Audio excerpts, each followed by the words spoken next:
Hi guys, so today I wanted to talk about the Quartic Graph.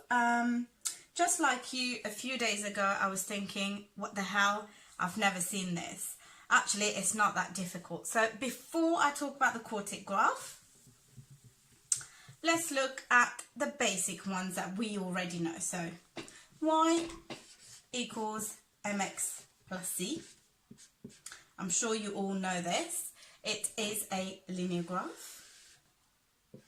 So a straight line graph, okay, where m stands for the gradient and c is the y-intercept.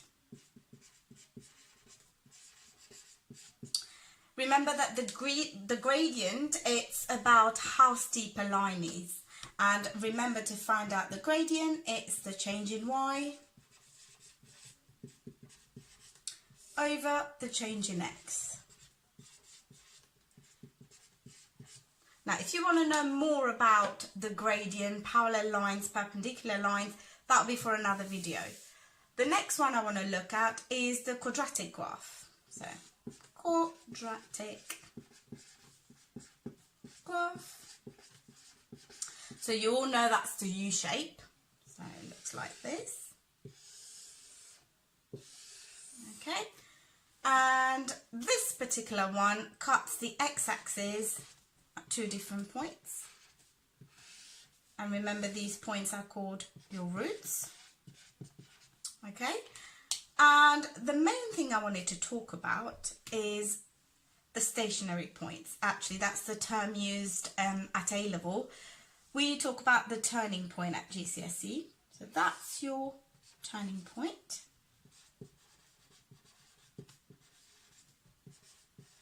Now, even a young child would tell me why it's called a turning point, because of the change of direction. Look at it. If you follow my pen, it's going down and it changes direction, goes back up again.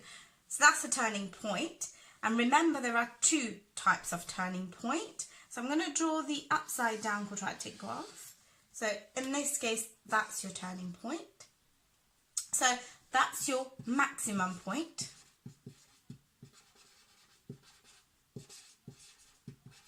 Because that's the highest point on this diagram, and this would be your minimum point.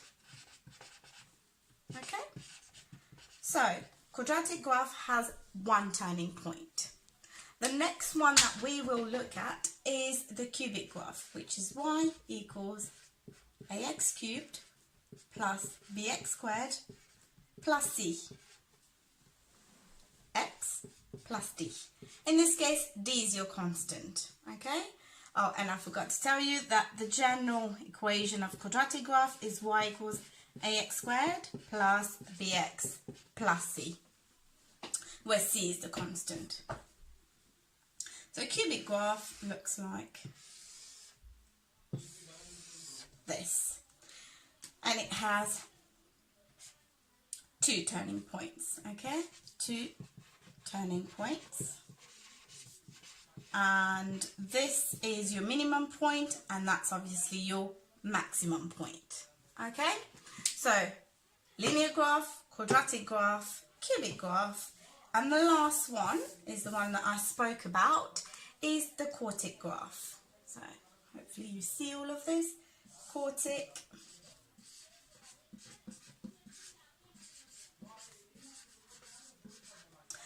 How many turning points do you think the quartic graph is going to have? So by now you should have noticed a pattern.